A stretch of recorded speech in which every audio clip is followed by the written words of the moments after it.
For a lot of you that know me, I'm not that new, right? I've been here 33 of the 42 years of the center. Always kind of functioned as Martha's right hand, the development officer here, deputy director, and every time she had a bright idea, I was the one behind the scenes that had to make it happen. And so the transition, she's not retired. Again, many of you are following the work she's doing. Martha's presently in Puerto Rico. I was just speaking with Samuel. She has started another kind of organization. It's meant a whole lot just kind of seeing her transition away from this institution and the institution builder that she is, having built like 5. This is what she's done on to do. She's just doing it in nice warm weather instead of suffering here in the cold, right? And so she knows about this evening's event and speaks to Martha daily. She sends her love and thanks Govina and his team for partnering with us on this project, or on this program. We welcome you to this new space. It still feels new to us. We're kind of working out the kinks of being in this new building. April will be 2 years that we're physically in this space. For those who don't know, it took 10 years and $9.3 million of fundraising to get into this space and make this the functioning kind of state-of-the-art space that you're in. This evening's event, the interfaith conversation that we're about to have, and what this space lends itself to. The center is a sanctuary space. It's a sacred space, and it's a place where we think conversations have consistently happened throughout our 42 years, where we may not all agree, and it's okay to disagree, but the conversations need to be had. And so this space, this interfaith conversation lends itself to an exchange of ideas, dialogues, and practices that open a conversation where we can agree to disagree and explore options. When we started the conversation of Orisha traditions, and Danny and Zawadi know this history. When we started this conversation here in New York City, we offered a safe space for this exchange to occur. What we found is that we opened a Pandora's box that started things like, whose house is better than whose house? Whose padrino or madrina knows better than the next padrino or padrino? Who's doing it right, who's doing it wrong? Our bottom line is, it survived. This tradition survived. And whether you're from an African house, an African American house, a Cuban house, the fact of the matter is, we can practice as purely and as correctly as we want to, but so much was lost because of enslavement and because of the imposition of the colonizers, right? And so again, as we have this conversation and we talk about the 400 years and the year of the return, there's a question also to be raised that says, is Africa the answer? Why do I ask that question? When we did the International Conference of the Orisha Tradition, the first one, we went to Nigeria, and in Nigeria we were called devil worshippers. In the home, Ile Ife, of the birth of this tradition. It's the diaspora that has kept this religion moving and alive. And so, again, when we talk about a return, what does that look like? Who tells our story? Again, speaking with Govina, when he came with this, we were just like, what? You know, we have to do this. But it's a conversation to be had. And again, really determining for yourself if you're part of this journey or not. Or what does that journey look like for us as a whole and as individuals. And so, I love this place because we always have an opportunity to meet just some of the very best folks in the field doing this work. The panelists this evening are amazing, the longtime friends of the organization. It's an opportunity, again, for you to be able to interact. You'll be getting our presentations, but it's an opportunity to have an interactive exchange. So we want to offer you the opening to do that. Before we begin, I've been asked to pour a libation. That make my Gabina proud. Not that so many I'm going to pour a libation. We're going to do it in 2 different systems.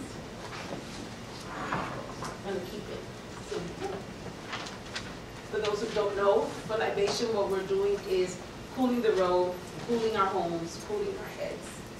And we're acknowledging Egun, our ancestors, our spirit guides, our protective spirits, and your ancestors. So as I pray, and again, I'm doing a simple mojuba, a simple prayer, we ask you to acknowledge your ancestors.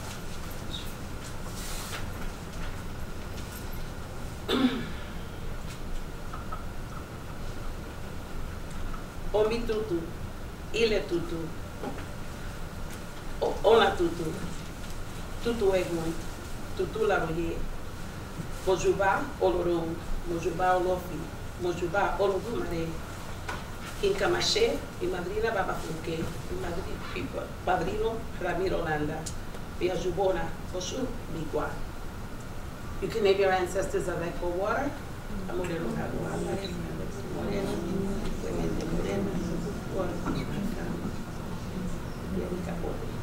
To all of our spirit guides. I'm going to turn it over to Paul. You'll introduce the panel. Thank you for being with us this evening. Ashe.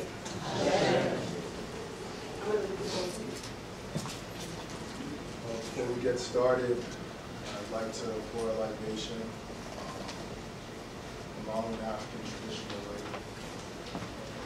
thanking the ancestors for the work that they've done, and asking for guidance for the work, incredible work ahead of us. Trejon Kwame, the German son, Nanto Noman son. Sase for German son. Nananum in Saman for Pan-African fathers and mothers, one time. The from one, when you're born, what's it? 2019 up, a cheddar 400 years in us. Cheddar woman, I don't over fear. Or woman. Wherever swap, no cheddar, house of the bar. Yeah, Mayan Akukudrun. Didi, Yansa, Bibia, here, there into the field, or in the field. The Damwase, there, what's it, I mean.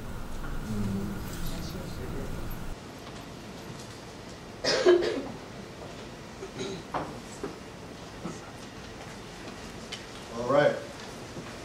So, I want to thank the Urban Cultural Center, African Diaspora Institute, Melody, Janet, the Godbox staff for making this all possible and giving us this space. My name is Gilbert Kalari. I'm a systematic theologian specializing in African/African diaspora religions from the Union Theological Seminary. I'm also the Manifest Interfaith Director in Ghana and the founder of the Godbox Foundation. So on behalf of the Godbox Foundation, in collaboration with the Urban Cultural Center, I'd like to welcome you all to another episode of Godbox Talks. Today's theme, Into the Wilderness. As some of you may know, Godbox Talks is a Pan-African interfaith dialogue between Pan-African faith leaders, scholars, and activists on social, political, and religious-cultural issues concerning the Pan-African family.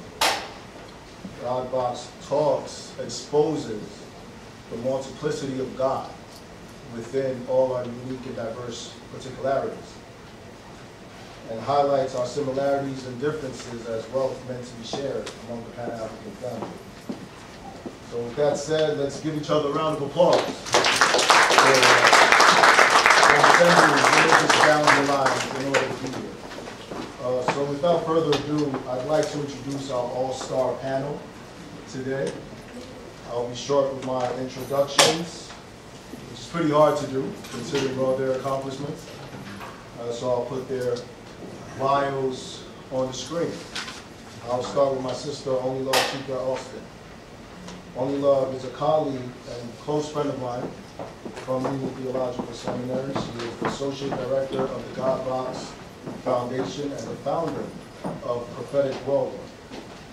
Former Executive Director for Faith in New York. She serves on Mary DeLaggio's clergyman advisory board.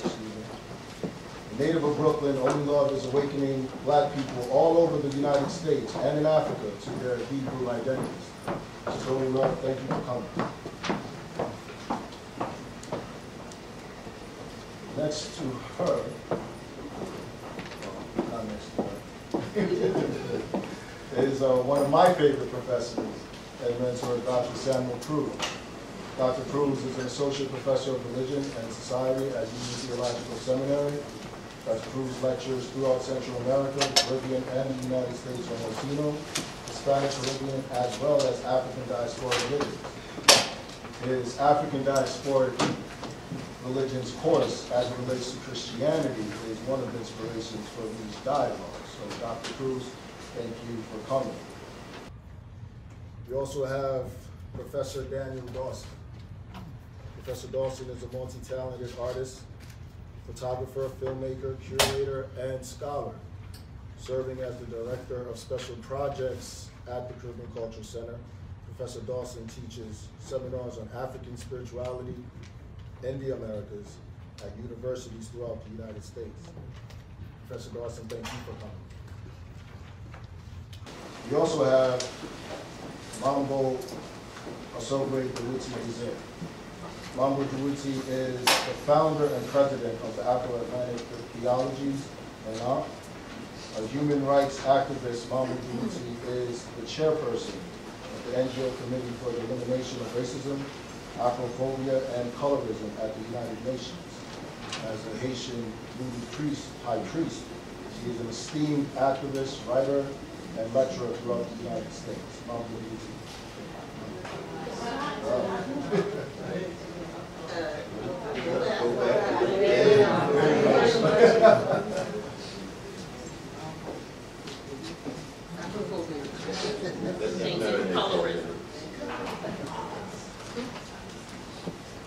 We have Dr. Michael DeVoe.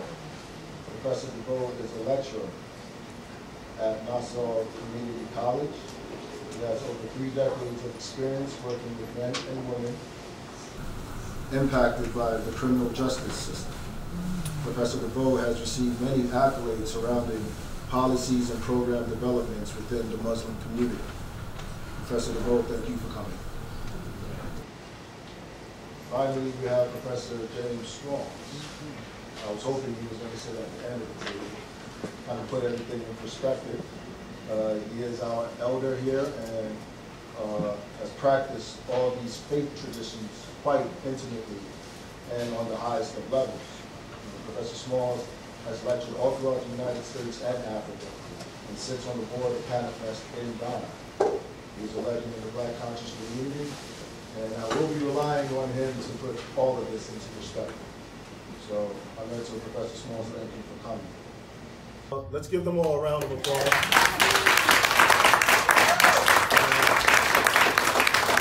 We are going to be the moderator today.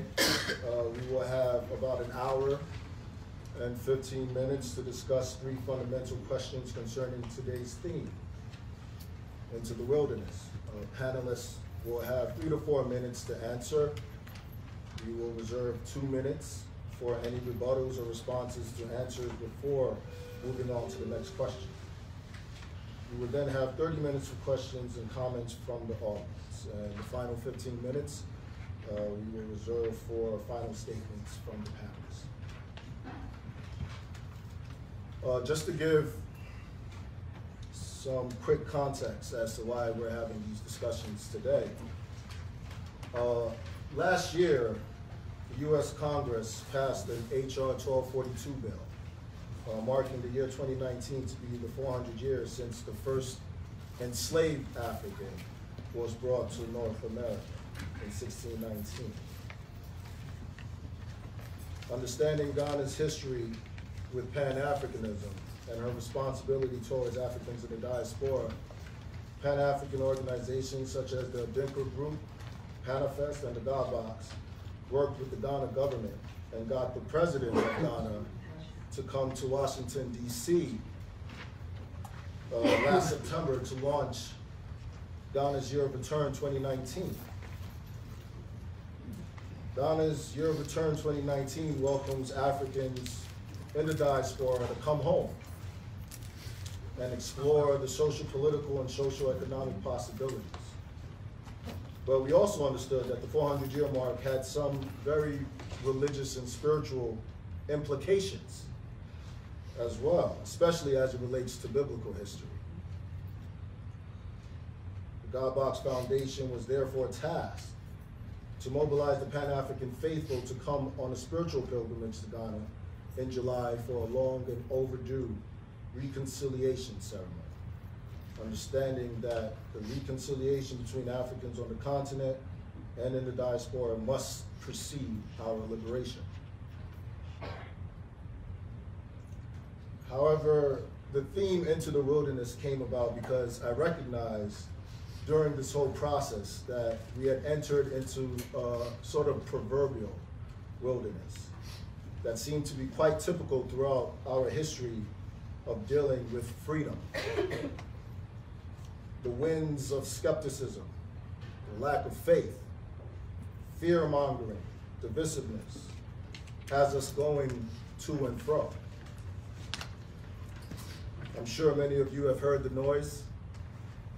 We've been here longer than 400 years. What's the US and Donald Trump's real intentions for signing this bill? They're trying to get us out of this country. Why did Ghana invite us? They're trying to enslave us and use us to pay off their debts. And some go as far as saying that slavery never happened, and blacks in this country are not even African. I can go on and on. And so I'm quite relieved that this is happening, so I can deflect all this noise to the panelists.